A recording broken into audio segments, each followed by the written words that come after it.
जय हिंद। आप सभी को देखिए आरआरबी एएलपी की सीबीटी 1 में रीजनिंग के महत्वपूर्ण प्रश्न यानी सैम्पल पेपर को आपको इस वीडियो में सॉल्व कराऊंगा और ये वो महत्वपूर्ण प्रश्न है जो आपके एग्जाम के लिए मोस्ट एक्सपेक्टेड क्वेश्चन है रीजनिंग के। तो वीडियो काफ़ी इंपॉर्टेंट है, बड़े ध्यान से आपको देखना है और पहले क्वेश्चन से हम यहाँ पे शुरू करेंगे। पहला क्वेश्चन है कि दी गई श्रृंखला का अध्ययन कीजिए और नीचे दिए गए प्रश्नों का उत्तर दीजिए। श्रृंखला कुछ इस तरह से बनी हुई है, नंबर की सीरीज है बाएँ से दाएँ, और इसमें पूछा गया है कि ऐसी कितनी सम संख्याएँ हैं जिनमें प्रत्येक ठीक पहले एक विषम संख्या और ठीक बाद भी एक विषम संख्या है। कहने का मतलब ये है कि अगर मान लो 6 आपकी सम संख्या है तो उसके पहले आपका क्या आना चाहिए, तो 9 यानी कोई विषम संख्या और उसके बाद भी कोई विषम संख्या आनी चाहिए। तो ऐसी कितनी संख्याएं आपको ये पूछा है। देखो यहाँ पे अगर देखोगे तो मैं क्रम बताऊँ, सबसे पहले यहाँ पे देखोगे तो 967 शुरू के 3 उठा लो तो यहाँ 6 क्या है, 6 के आगे पीछे भी विषम विषम संख्याएं हैं। ऐसे ही आगे बढ़ोगे तो 325 यानी यहाँ पे देखो 2 के आगे पीछे क्या है, विषम संख्याएं हैं। इसी तरह से और आगे बढ़ोगे तो 549 को उठा लो, 549 में अगर देखोगे 5 और 9 क्या है, विषम है 4 के। फिर ऐसे और आगे पढ़ोगे तो 385 यानी 3 ये और 85 ये है, तो 385 में भी आप देखोगे 8 के आगे पीछे विषम है, यानी 1 2 3 4 ऐसी संख्याएं आपको मिल गई, तो 4 इसका राइट आंसर हो जाएगा। तो ऐसे क्वेश्चन आ रहे हैं। नेक्स्ट है कि फ्लावर के प्रत्येक स्वर को अंग्रेजी वर्णमाला के क्रम में उसके बाद वाले अक्षर में बदल दिया जाता है और प्रत्येक व्यंजन को अंग्रेजी वर्णमाला क्रम में उसके पहले वाले अक्षर में बदल दिया जाता है। इस प्रकार बने अक्षर को वर्णानुक्रम व्यवस्थित करते हैं, तो कौन सा अक्षर दाएं से दूसरा होगा। ये आपका लिखा है फ्लावर। अब फ्लावर में बोल रहा है कि जितने भी स्वर हैं, स्वर को आप उसके बाद वाले अक्षर से यानी कि एक बढ़ाना है, लेकिन व्यंजन में एक घटाना है। फ्लावर में एफ क्या है, व्यंजन है, तो एक घटा दो, तो एफ से एक पहले जाओगे तो ई आएगा, ठीक है। डब्लू भी आपका क्या है, एक व्यंजन है, ठीक है। सॉरी एल आएगा इसके बाद, एफ एल ओ, तो एल भी आपका व्यंजन है, तो एल के पहले क्या आता है, के आता है। ओ क्या है, ओ स्वर है, स्वर के लिए एक आगे जाना है, तो ओ की जगह पी कर देता हूँ। डब्लू व्यंजन है आगे, तो एक पीछे जाओगे तो पीछे क्या आएगा, भी आएगा। ई क्या है, स्वर है, स्वर यानी एफ आ जाएगा एक आगे। आर व्यंजन है तो एक पीछे करोगे क्यों। ये आपका क्रम बन गया। अब इस क्रम को ना आपको अंग्रेजी वर्णमाला में व्यवस्थित करना है आपको, यानी ABCD जैसे लिखते हैं वैसे आपको लिखना भी है ये। तो यहाँ लिख देता हूँ। तो सबसे पहले क्या आएगा, ई के पी भी एफ क्यू में। तो अगर अंग्रेजी वर्णमाला क्रम में इसको व्यवस्थित करें तो सबसे पहले क्या आता है, ई आता है, फिर एफ आता है, ई एफ के बाद के आएगा, के बाद पी आएगा, फिर क्यू आएगा, फिर लास्ट में भी आएगा इसको।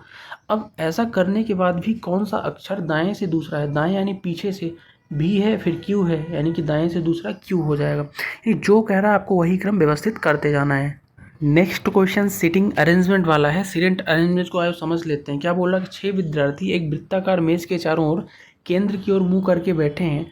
तुलसी लता, देखो जो भी हो, अगर आपका सीटिंग अरेंजमेंट है तो मुंह देख लो किधर है। जैसे मान लो वृत्ताकार टेबल है, केंद्र की ओर मुंह है, यानी कि आगे अंदर की ओर इनका मुंह होगा, और 6 लोग हैं, 6 मैंने एरो बना ली।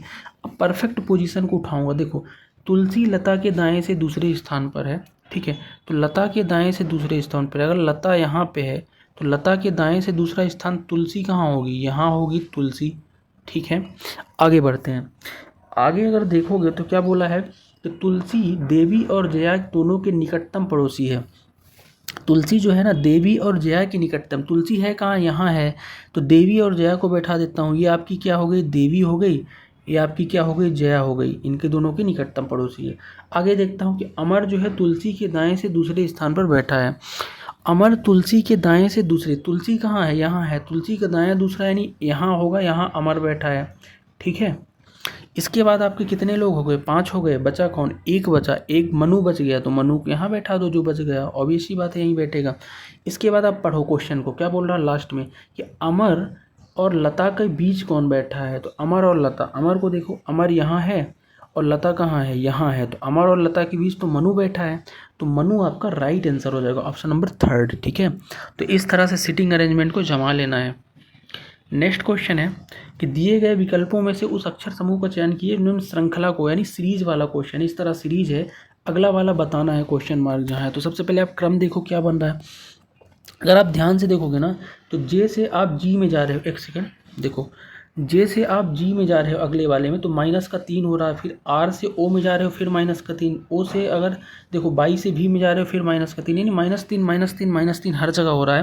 यानी लास्ट वाला क्रम जो है उसमें से -3 -3 माइनस कर दो। ए पी आई पी है तो ए से अगर -3 करोगे तो क्या आएगा, तो आप बोलोगे एक्स आएगा, एक्स बाई जेड ए है ना, बाई जेड ए। आई से -3 करोगे तो आपका क्या आएगा, एफ आएगा। पी से -3 करोगे तो क्या आएगा, एम आएगा, यानी X F M. Option number 1 इसका राइट आंसर हो जाएगा। ठीक है, नेक्स्ट, दिए गए कथनों को यानी कथन दिए हैं, कथन को पढ़ के निर्णय लेना है कि कौन सा सही संबंध दर्शाता है। देखो सबसे पहले कथन में आ जाता हूँ। पहला कथन क्या है, एटीएम बैंकों से नकदी निकालते समय लोगों को कई समस्याओं का सामना करना पड़ता है, पहला कथन है। और दूसरा क्या है कि सरकार ने सोचा कि बाजार से काले धन को खत्म करना आवश्यक है। अब देखो एटीएम का और नकदी निकालने का और काले धन का तो कोई संबंध बन ही नहीं रहा है। अगर कोई संबंध बन ही नहीं रहा है तो आप इसका आंसर क्या दोगे, दोनों कथन 1 और 2 दोनों क्या है, स्वतंत्र हैं, यानी एक दूसरे के कारण नहीं है। ठीक है, ऐसे आपको बताना है। नेक्स्ट क्वेश्चन सिटिंग अरेंजमेंट का है, फिर से आपका पढ़ लेते हैं। इस बार पंक्ति में बैठे यानी आप लाइन बनाओगे। इस तरह मैंने लाइन बना दी। इसमें कितने लोग हैं, 6 लोग हैं।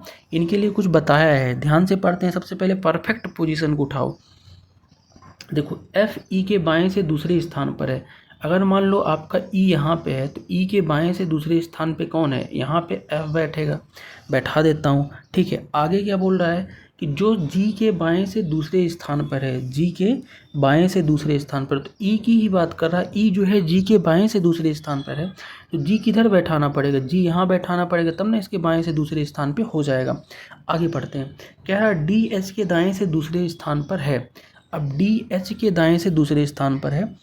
अब एक बात बताओ, डी को आप इधर तो बैठा नहीं सकते, नहीं तो दूसरे स्थान पे आपका आएगा नहीं, आ सकता है लेकिन अभी रुक लो। देखो साथ में बोला है कि ई और जी का निकटतम पड़ोसी भी है, तो ई और जी का निकटतम पड़ोसी इधर ही बन पाएगा ना जहाँ पे ई है। तो बोला क्या था आपका कि डी एच के दाएं से दूसरे स्थान पर है, यानी एच अगर यहाँ पे है तो इसके आपके सॉरी एच के दाएं से, यानी एच अगर यहाँ पे होगा तो डी यहाँ पे होगा, दाएं से दूसरे स्थान पे। सबको बैठा दिया, एक बच गया और एक जगह बच गई, और सी बचा है तो सी को यहाँ पे बैठा दो। अब पूछा क्या है कि सी कहाँ बैठा है, क्वेश्चन यही है ना। सी देखो एफ और ई के बीच में है, ई और एफ के बीच में, यही आपका राइट आंसर हो जाएगा। तो इस तरह से आपको थोड़ा सा सेटिस्फाई कराना पड़ेगा इक्वेशन को। नेक्स्ट कथन वाला है, निष्कर्ष वाला है। डायरेक्ट अपन कथन पे ही आते हैं। कथन क्या है कि कंटेंट राइटर के पद के लिए रचनात्मक लेखक में डिप्लोमा या उच्च योग्यता वाले स्नातक उम्मीदवार की आवश्यकता है। कंटेंट राइटर के लिए डिप्लोमा या उच्च योग्यता वाले स्नातक की आवश्यकता है, ये कथन है। निष्कर्ष क्या है कि उम्मीदवार को स्नातक होना चाहिए। दूसरा है कंटेंट राइटर पद के लिए आवेदन करने के लिए केवल स्नातक होना पर्याप्त है।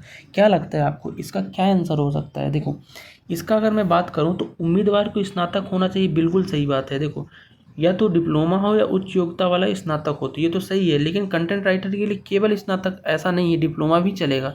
तो केवल निष्कर्ष एक अनुसरण आपका करता है। ठीक है, नेक्स्ट है कि 4 अक्षर समूह दिए गए हैं जिनमें से 3 किसी न किसी प्रकार से समान है और भिन्न वाले को बताना है। देखो ये 4 तो इनमें से रिलेशन 3 में एक जैसा है लेकिन एक में नहीं है। ध्यान से देखो, अगर मैं ध्यान से देखूं एच आई जे को, तो एच आई जे क्रम से लिखा है +1 +1 +1। क्यू आर एस ये भी क्रम से, क्यू के बाद आर आता है, आर के बाद S. D E F D के बाद ई, ई के बाद एफ आता है, लेकिन एन एम पी ये गलत हो जाएगा। ठीक है, ये क्रम से नहीं है। नेक्स्ट आपका कोडेड ब्लड रिलेशन क्वेश्चन है, यानी कोड वाला ब्लड रिलेशन है। डायरेक्ट अपन क्वेश्चन पे ही आ जाते हैं। देखो क्वेश्चन क्या कह रहा है, इसके लिए अपन एरो बना लेते हैं, यानी डायग्राम बनाएंगे। देखो सबसे पहले क्या है, P भागे Q है। अब भागे के लिए क्या है, P Q की पत्नी हो जाएगा, यानी P जो है माइनस लगा दो, महिला है तो, पुरुष होता तो प्लस लगाते हैं, पत्नी है जिसकी बना रहे हैं उसकी तरफ एरो करेंगे। P पत्नी किसकी, Q की है। Q माइनस R, माइनस के लिए देखो जरा, तो Q जो है R का पुत्र है, Q पुत्र है R का, तो इस तरह से ऊपर एक जनरेशन ले जाओगे, किसको, R को। R का पुत्र है Q, यानी प्लस लगा के पुत्र को ऐसे लिख दोगे। ठीक है, तो माता या पिता होगी R। अब आगे देखो R गुणे S, गुणे के लिए क्या है कि R जो है S का भाई है, R भाई है, प्लस लगा दो, किसका भाई है, S का भाई है। ठीक है, चलो अब देख लेते हैं क्या बोल रहा है। तो R P से किस प्रकार संबंधित है, देखो R यहाँ पे है, P यहाँ पे है। देखो R का अगर Q पुत्र है और P Q दोनों पति पत्नी है, तो सिंपल सी बात है कि R जो है P के लिए ससुर होगा और Q के लिए पुत्र होगा। तो सीधी सी बात है ससुर होगा, लेकिन ऑप्शन में ससुर नहीं है तो पति के पिता भी तो हो सकता है, क्योंकि आर पी जो है ना इसका पति क्यू है और क्यू का पिता आर है, तो पति का पिता भी हो सकता है, एक ही बात है। नेक्स्ट है निश्चित कूट भाषा में ऑक्सीजन लिखा है, इसको ये लिखते हैं, माइंड को ये लिखते हैं, तो डॉक्टर क्या लिखेंगे? इनका रिलेशन देख लो तो बाकी चीज़ें इजी हो जाएंगी। अगर मैं डॉक्टर को देखूं तो डॉक्टर को बताने से पहले देखो यहाँ पे हो क्या रहा है। तो अगर ऑक्सीजन में अगर आप देखोगे ना तो ओ से क्यू जा रहा है यानी पी क्यू +2 बढ़ रहा है, एक्स से अगर जेड जा रहा तो +2 बढ़ रहा बाई जेड, इसी तरह से +2 आपको बढ़ता हुआ दिखेगा। यानी डॉक्टर में भी आपको +2 बढ़ा देना है। कैसे करोगे? डी है तो ई एफ, ओ है तो पी क्यू, ठीक है, सी है D E, F Q E. अब देखो एफ क्यू ई कौन से ऑप्शन में है? केवल ऑप्शन नंबर 3 में है, तो आगे एक में भी आगे बढ़ जाते हैं। देखो टी है तो यू भी। अब देखो यहाँ से ऑप्शन नंबर 3 ही हो जाएगा, क्योंकि इतना ही देख लो, बाकी तो ऑप्शन कहीं मैच नहीं कर रहा, आगे भी आप बता सकते हो। नेक्स्ट क्वेश्चन आपका कौन सा है? कैलेंडर का है। कैलेंडर को भी सॉल्व कर लेते हैं, लेकिन कैलेंडर को सॉल्व करने तरीका होता है ऑड डे पे। देखो बोल क्या रहा है, देखते हैं। 11 दिसंबर 1899 को बुधवार था, तो 17 दिसंबर 1901 को कौन सा दिन होगा? आपको पता है कोई भी अगर साधारण वर्ष है उसमें होते हैं 365 दिन। अगर 365 को 7 से डिवाइड करोगे विषम दिन आएगा, तो ये एक आपका शेष देगा, यानी एक विषम दिन बचेगा। लेकिन जब कभी भी लीप वर्ष होता है 366 दिन का होता है और वहाँ 2 विषम दिन आते हैं, अगर 7 से डिवाइड करोगे 2 शेष बचता है। इसी तरह से हम विषम दिन देख लेंगे। देखो 11 दिसंबर से 1899 से अगर आपको 17 दिसंबर 1901 में जाना है तो पहले 1900 में जाओ, तो 11 दिसंबर 1899 से 11 दिसंबर 1900 में जाओगे, यानी 11 दिसंबर 1900, तो कितने दिन बढ़ेंगे? तो आप कहोगे केवल एक दिन आगे बढ़ेगा, तो ऑड डे कितना आया? 1 आया। ऐसे ही अगर आप और आगे बढ़ो 11 दिसंबर 1900 से जब 1901 में जाओगे फिर आपको एक ऑड डे मिलेगा। कितना मिलेगा? एक ही ऑड डे मिलेगा, ठीक है। तो 2 ऑड डे आपको मिल गए, और 2 ऑड डे मिल गए तो आपको 2 आगे बढ़ना है, ठीक है। लेकिन यहाँ पे 17 दिसंबर की बात किया है, तो 2 आगे तो बढ़ना है, लेकिन सबसे पहले 17 दिसंबर आपको बता देना है। 17 दिसंबर के लिए सबसे पहले 11 दिसंबर की वैल्यू पता करो, तो 11 दिसंबर को अब क्या हो जाएगा? तो आप बोलोगे 11 दिसंबर 1899 को बुधवार था, तो 2 दिन आगे गुरु शुक्रवार हो जाएगा। लेकिन 17 के लिए 6 दिन और जोड़ोगे, 6 दिन जब और आप जोड़ दोगे तो ये कितना आ जाएगा? ये आपका गुरुवार आ जाएगा, ठीक है। और गुरुवार ही आपका राइट आंसर हो जाएगा, ठीक है। आई होप आप समझ पाए होंगे। नेक्स्ट है नीचे दी गई श्रृंखला में प्रश्न चिन्ह के स्थान पर क्या आएगा? इस तरह से सीरीज है और लास्ट बीच में आपका एक सीरीज मिसिंग है, आपको रिलेशन बताना है कैसे बन रहा है। अगर मैं ध्यान से देखूँ यहाँ पे आपका लिख देता हूँ, रुको देखो क्या क्या है। 273 है, 263 है, 248 है, फिर क्या है क्वेश्चन मार्क है, फिर 203 आगे जो भी है। देखो 273 में 63 जाओगे तो माइनस का 10 करोगे, 63 से अगर 48 में जाओगे तो -15 हो रहा, और आगे जाओगे तो 10 15 यानी अगला -20 होना चाहिए, ठीक है। और 48 से -20 पे जाओगे तो 228 आएगा, क्योंकि 248 में अगर 20 घट गए 228, तो 228 इसका राइट आंसर हो जाएगा। फिर आप आगे 25 माइनस कर दोगे तो आपको 203 बन जाएगा, ठीक है। इसी तरह से आपको आगे बढ़ना है। नेक्स्ट क्वेश्चन है कि एक तस्वीर की ओर इशारा करते हुए आरव ने कहा वह मेरी पुत्री की माँ का पुत्र है। तो तस्वीर में व्यक्ति आरव से कैसे संबंधित है? देखो आरव क्या कहता है तस्वीर की तरफ देखकर कि वह मेरी माँ का वह मेरी पुत्री की माँ, यानी मेरी पुत्री की माँ यानी मेरी पत्नी, और मेरी पत्नी का पुत्र यानी मेरा पुत्र, यानी वह मेरा पुत्र है। डायरेक्ट अपने पुत्र की तरफ इशारा कर रहा आरव। तो सीधी सी बात है आरव से किस प्रकार संबंधित है? आरव का वह पुत्र हो जाएगा, ठीक है। थोड़ा सा दिमाग लगाओ। अगला है कथन और निष्कर्ष, जिसको अपन वेन डायग्राम से बनाएंगे। सबसे पहले कथन देख लेते हैं। पहला है कुछ ए डी है, ये ए है, इससे रिलेटेड डी है, तो कुछ ए डी है। अगला है कुछ डी बी है, कुछ डी जो है बी है, ठीक है। अब कह रहा कोई बी सी नहीं है, तो सी को एकदम लास्ट में अलग कर दो। अब निष्कर्ष में आओ, कुछ ए बी हैं, कुछ ए बी पॉसिबिलिटी हो सकती है, ठीक है। दूसरा है कुछ डी सी नहीं है, ये बिल्कुल सही बात है, क्योंकि कुछ डी सी नहीं होगी, क्योंकि कुछ डी जो है ना ए और बी में है, तो सीधी सी बात है कुछ डी सी तो नहीं होगे, तो दूसरा सही है। तीसरा है कुछ सी डी नहीं है, ये आपका गलत है, ठीक। तो केवल इसका आंसर हो जाएगा निष्कर्ष 2 इसका अनुसरण करता है, तो केवल निष्कर्ष 2 सही है। ऑप्शन नंबर 1 इसका राइट आंसर हो जाएगा। अगला क्वेश्चन फिर श्रेणी वाला है, देख लेते हैं श्रेणी कैसे बढ़ रही। 5 4 हो रहा है, फिर 9 हो रहा, 26 हो रहा है, 105 हो रहा। तो एक्चुअल में हो क्या रहा आओ देख लेते हैं, ठीक है। ध्यान से देखोगे तो अगर आप देखो लिख देता हूँ यहाँ 5 4 9, ठीक है, 26 105, फिर अगला बताना है। ध्यान से देखो, अगर 5 है, 5 से अगर आप 4 में जा रहे हो तो कैसे जाओगे भाई साहब? देखो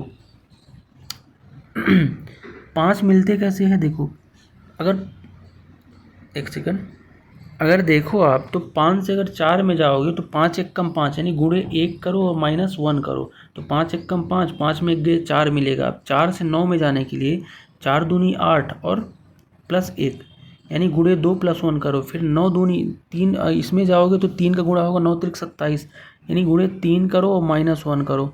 फिर अगला जो है आपका 26 है और 26 गुणे 4 करो और +1 करो। यानी देखो तो ध्यान से हो क्या रहा है, हर बार गुणे 1 गुणे 2 गुणे 3 गुणे 4 बढ़ता जा रहा है, लेकिन +1 -1 हो रहा है। यानी पहले -1 हो रहा है, फिर +1 हो रहा है, फिर -1 +1 ऐसे करते करते।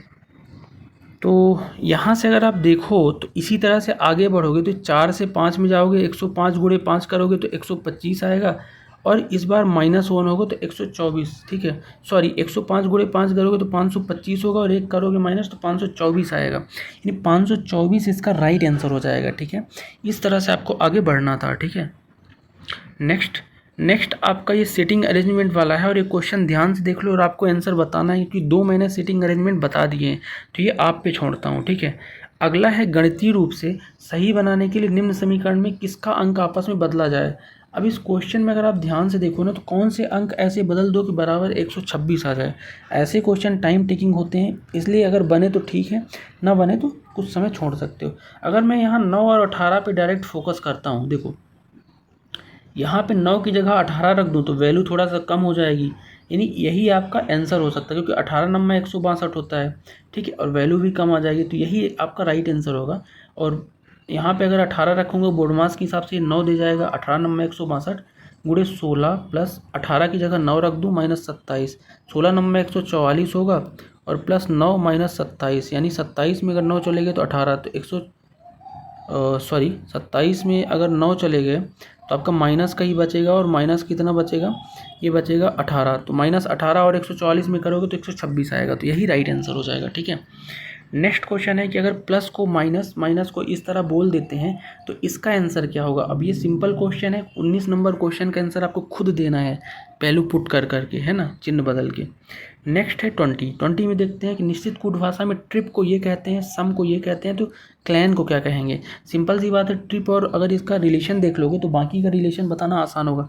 अगर ट्रिप का देखो तो टी से डब्ल्यू यू वी डब्ल्यू +3 बढ़ रहा, आर से एस टी यू +3 बढ़ रहा है, आई से जे के एल +3 बढ़ रहा है, पी से क्यू आर एस +3, यानी हर जगह +3 बढ़ रहा है, तो क्लैन में भी बढ़ा दो। सी एल ए एन है +3 बढ़ाओगे, सी के बाद डी ई एफ, एल के बाद एम एन ओ, ए के बाद बी सी डी, ठीक है, एन के बाद ओ पी क्यू, यानी कि आपका एफ ओ डी क्यू आया, F O D Q option number 4 में है, ठीक है, तो यही राइट आंसर हो जाएगा, ठीक है।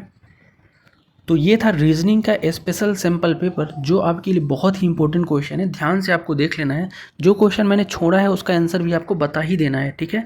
मिलते हैं नेक्स्ट वीडियो में, तब तक के लिए जय हिंद।